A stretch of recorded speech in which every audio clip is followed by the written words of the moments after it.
નમસ્કાર. જ્યારે કોઈ બાળકના જીવનમાં ટાઈપ 1 ડાયાબિટીસનું નિદાન થાય ત્યારે સ્વાભાવિક રીતે જ થોડી ચિંતા થાય છે, પણ ગભરાવાની બિલકુલ જરૂર નથી. આપણે અહીં સત્તાવાર માર્ગદર્શિકાઓના આધારે બધી જ માહિતી એકદમ સ્પષ્ટ અને સરળ રીતે સમજીશું, જેથી આખી સફર આત્મવિશ્વાસ સાથે શરૂ કરી શકાય. જુઓ, ટાઈપ 1 ડાયાબિટીસનું નિદાન એક મોટો પડકાર જેવું લાગી શકે છે, પણ એક વાત યાદ રાખવી ખૂબ જરૂરી છે કે આ સફરમાં કોઈ એકલું નથી. સાચી જાણકારી અને યોગ્ય તૈયારી હોય ને તો દરેક પડકારને પહોંચી વળાય છે, અને આ માહિતી એ જ શક્તિ મેળવવાનું પહેલું પગથિયું છે.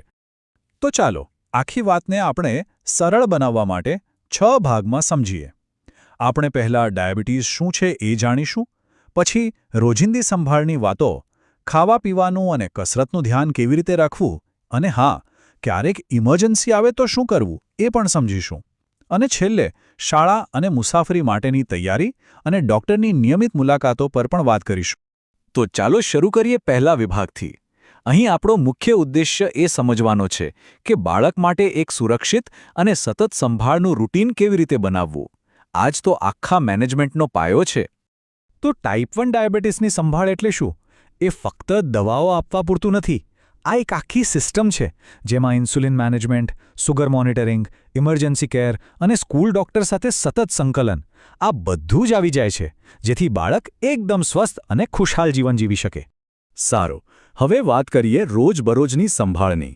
એ મૂળભૂત બાબતો જે આત્મવિશ્વાસથી સંભાળ રાખવા માટેના સૌથી જરૂરી સાધનો છે. રોજિંદી સંભાળનો પાયો છે બ્લડ શુગરનું નિયમિત ચેકિંગ. આ માત્ર આંકડા નથી, પણ એ બાળકના શરીરની ભાષા સમજવાનો એક રસ્તો છે. અને હા, દરેક રીડિંગનો રેકોર્ડ રાખવો ખૂબ જ જરૂરી છે, કારણ કે એનાથી જ આપણને અને ડૉક્ટરને ખબર પડે છે કે સારવાર બરાબર કામ કરી રહી છે કે નહીં. હવે સમજીએ ઇન્સ્યુલિનને. મુખ્યત્વે 2 પ્રકારના હોય છે. પહેલું છે બેઝલ, જે લાંબા સમય સુધી કામ કરે છે. એને એક બેકગ્રાઉન્ડ મ્યુઝિક જેવું સમજો, જે આખો દિવસ શુગરને કંટ્રોલમાં રાખે છે. અને બીજું છે બોલસ, જે ઝડપથી કામ કરે છે. આ જમ્યા પછી વધતી શુગરને તરત જ કાબૂમાં લેવા માટે ભોજન પહેલાં આપવામાં આવે છે. ઇન્સ્યુલિન આપતી વખતે આ 3 નિયમો હંમેશા યાદ રાખવા. પહેલું, ડૉક્ટરે કહ્યો હોય એટલો જ ડોઝ આપવો. બીજું, ઇન્જેક્શનની જગ્યા બદલતા રહેવું, જેથી ચામડીને નુકસાન ન થાય અને ઇન્સ્યુલિન બરાબર શોષાય. અને ત્રીજું અને સૌથી મહત્વનું, ઇન્સ્યુલિનનો ડોઝ ક્યારેય ચૂકવો નહીં. ઇન્સ્યુલિનની અસર જળવાઈ રહે એ માટે તેને સાચવવાની રીત પણ એટલી જ મહત્વની છે. બસ આટલું યાદ રાખવાનું છે. એને ફ્રિજમાં રાખો, પણ ફ્રીઝરમાં નહીં. અને સીધી ગરમી કે તડકાથી હંમેશા દૂર રાખો. જો આ ધ્યાન ન રાખવામાં આવે તો ઇન્સ્યુલિન બિનઅસરકારક બની શકે છે.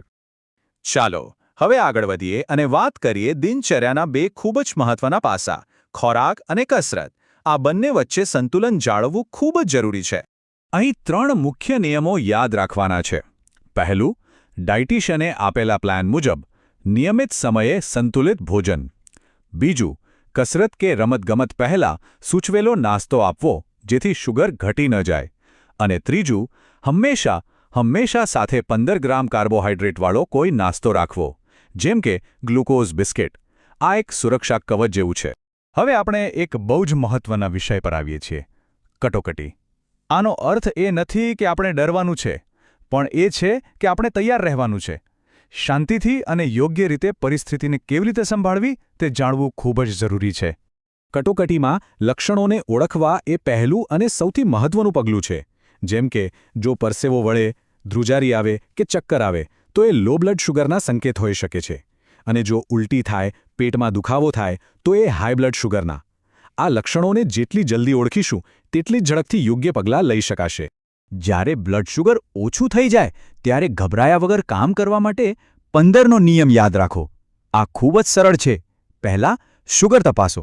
જો ઓછું હોય તો 15 ગ્રામ શુગર આપો. પછી 15 મિનિટ રાહ જુઓ અને ફરીથી તપાસો. આ એકદમ સરળ અને અસરકારક રીત છે. આ એક અત્યંત મહત્વપૂર્ણ ચેતવણી છે, જેને ક્યારેય ભૂલવી નહીં. જો દર્દી બેભાન હોય તો તેને મોઢેથી કશું જ આપવાનો પ્રયાસ ન કરવો.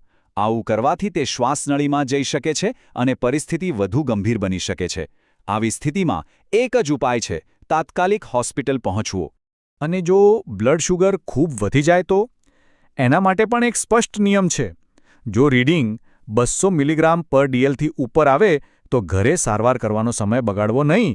આ એક ગંભીર સ્થિતિનો સંકેત હોઈ શકે છે, જેના માટે તાત્કાલિક હોસ્પિટલમાં સારવારની જરૂર પડે છે. ચાલો હવે વાત કરીએ ઘરની બહારની દુનિયાની, એટલે કે શાળા અને મુસાફરી. યોગ્ય તૈયારી હશે તો ગમે ત્યાં આત્મવિશ્વાસ અને સલામતી જળવાઈ રહેશે.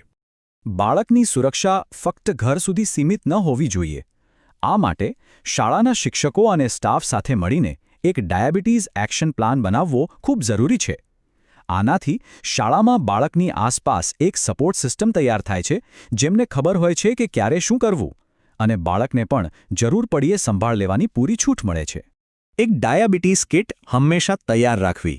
જુઓ, રોજિંદી કિટ અને મુસાફરીની કિટમાં બહુ ફરક નથી. મુસાફરી કરતી વખતે બસ એક જ વસ્તુ વધારાની જોઈએ: ઇન્સ્યુલિનને ઠંડુ રાખવા માટે એક આઈસ પેક.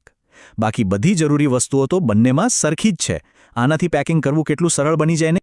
અને હવે આપણે આવી ગયા છીએ આપણા અંતિમ પણ ખૂબ જ મહત્વના મુદ્દા પર. એ છે આપણી હેલ્થકેર ટીમ સાથે સતત સંપર્કમાં રહેવું, એટલે કે નિયમિત ડૉક્ટરની મુલાકાત. જુઓ, આ નિયમિત ચેકઅપ કોઈ સમસ્યા થાય તેની રાહ જોવા માટે નથી, પણ સમસ્યાને થતી અટકાવવા માટે છે. દર 3 મહિને થતી મુલાકાત સારવારને સાચા રસ્તે રાખે છે, અને વર્ષમાં એકવાર થતું સ્ક્રીનિંગ ભવિષ્યમાં કોઈ મોટી તકલીફ આવવાની હોય તો તેને વહેલી તકે પકડી પાડે છે. આ એક ખૂબ જ પ્રોએક્ટિવ એપ્રોચ છે. તો અંતમાં બસ એટલું જ કહેવાનું કે જ્ઞાન જ સાચી તાકાત છે. આ બધી માહિતી સાથે કોઈ પણ માતાપિતા માત્ર એક સંભાળ રાખનાર નથી રહેતા, પણ બાળકના સ્વાસ્થ્યના સૌથી મોટા અને સશક્ત હિમાયતી બની જાય છે. હવે આત્મવિશ્વાસ સાથે સાચા નિર્ણયો લઈ શકાય છે. વિડીયો સારો લાગે તો લાઇક કરો, તમારા દરેક મિત્રોને આ વિડીયો શેર કરી દો. મારું નામ છે ડૉક્ટર કરણ મંડલી, યુઆર મેડિકલ ઓફિસર. આપણે મળીશું નેક્સ્ટ વિડીયોમાં. Thank you.